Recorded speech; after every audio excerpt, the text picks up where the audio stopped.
So here we are. Masterpiece G1 Aesthetic Company of the Year.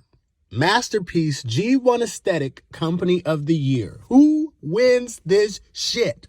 It's controversial for me. Controversial across the board. Only 3 slots. There can only be 3. It's a top 3. We're not going to do a top 5. We're not going to do a top 10. We can't even really do a top 10 because a couple of companies, they were kind of on life support. They were re-releasing things because they couldn't release anything new. I'm talking about you, Make Toys. I'm talking about you, DX9. I think they tried. I was waiting for that Omega Supreme. I had to pre-order in and I wanted it, but I couldn't get it. My judgment on Company of the Year is based upon how many pieces that I bought from your company. Let's be fair. I'm going to tell the truth. The reason why I hold Takara in so high regard overall, not this year, but overall, is because Takara takes up at least half to not 70% of my toy collection. Because I collect G1s and because I collect Masterpiece and because Takara and Hasbro have partnerships between Hasbro and Takara, almost all of my collection is all of their shit.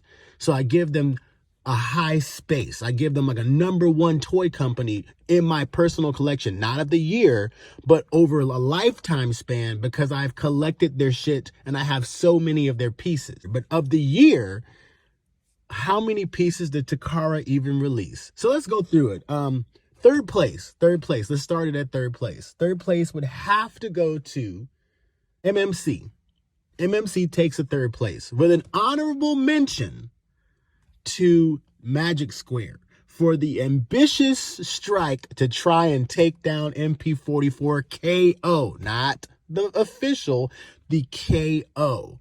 I think that Magic Square is ambitious for trying to make something very good. I think it is beautiful, but I still think that even feeling it today, a month after having it in hand, it still has things that plague it. Is it better because I fixed it? Yes. But is it the best? No.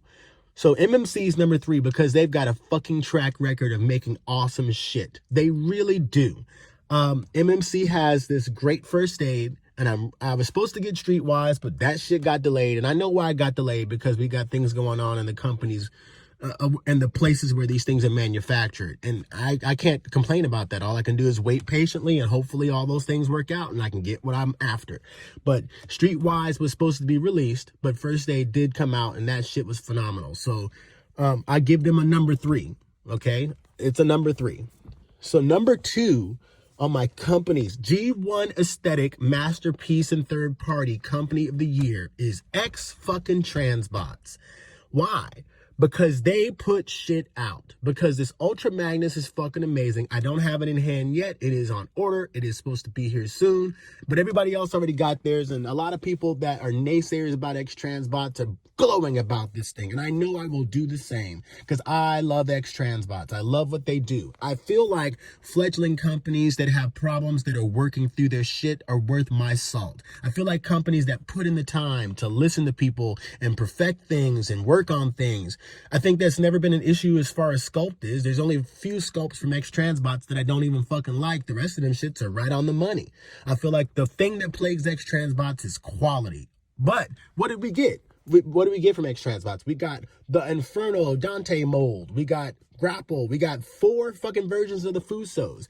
Then we got this Ultra Magnus. And we still didn't even talk about the elephant in the room, the fucking Springer.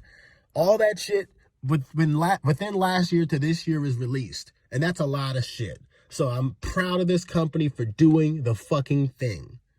Now we're going to get to the controversial part. We know what it is. The #1 company and third-party masterpiece production for this year is motherfucking Fans Toys. Now, I know a lot of people are gonna give me shit, especially people on my channel. I've seen people come in there and in the comments, they're like, oh, you're a Fans Toys fanboy. And I really am not. Further from this, let me explain. So Fans Toys makes a death product. It's a murder product. Literally, you could kill somebody with a Fans Toys toy because of how much die cast is in it almost all the time. And I don't really want them to change their production. I don't want them to change what they do. Weight is not equivalent to value to me at all. It doesn't have to be heavy in order for it to be valuable. In racing, the heaviest cars are usually the slowest cars, so they don't have any value. And I know this is not racing, but I'm just making a comparison that you don't have to have the heaviest product in order for your product to be good to me. And I don't care if Fans Toys changes their formula. I don't want them to. I bought their shit, so I don't need them to change their formula. Keep making heavy shit. I bought it. So why does Fans Toys win this for Company of the Year? Because they've released more shit than any other company this year. They have released it. So we got Rig.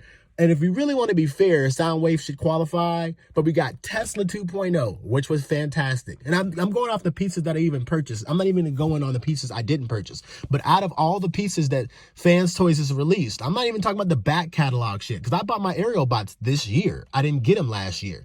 We're going to go with just what they released this year. We got a Mirage, which is not in my hands yet, but it will be soon. But it is a release for this year. And if I include it in next year, that's fine too. But it did technically release this year.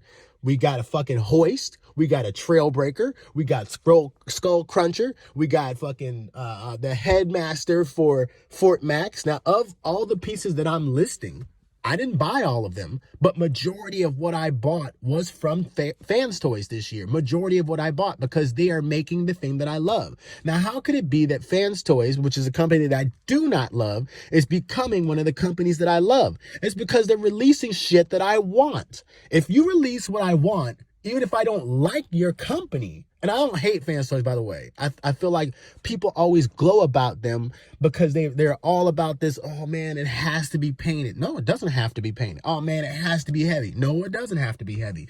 People say this shit like it's a law. It's not a law. I have bad cubes. They're not heavy. Most of them aren't painted, and I still enjoy them. I have MMCs that don't have a lick of fucking paint on them, and I still enjoy them. So Fans Toys does the thing, but they are charging a premium price for what they're doing, and I don't mind paying it as long as you're making what I'm after. But there we are. Fans Toys is the #1 third-party masterpiece production company for this year right here, 2022, at the end of the year. I'm not too soon to say it because nothing else is coming out. This is it.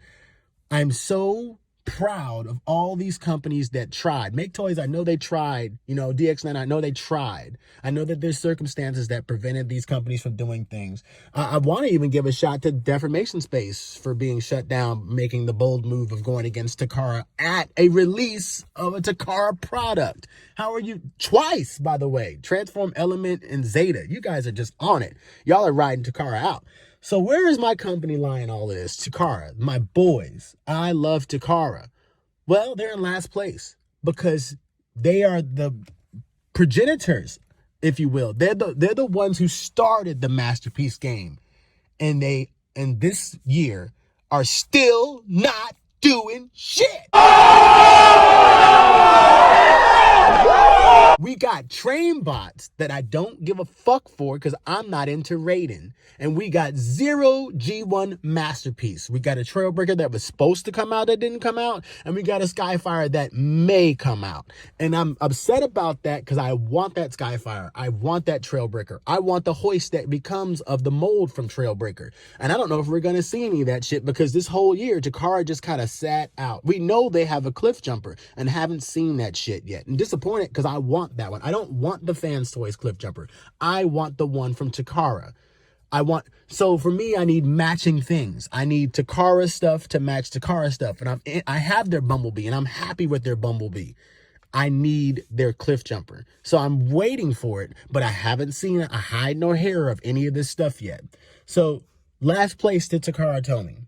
And honorable mentions for Magic Square and MMC, wonderful job. X-Transbots, well done, sir. Your Ultra Magnus is, in my personal opinion, and I don't have it in hand, but when I do get it in hand, it's the best Ultra Magnus ever released. It's beautiful.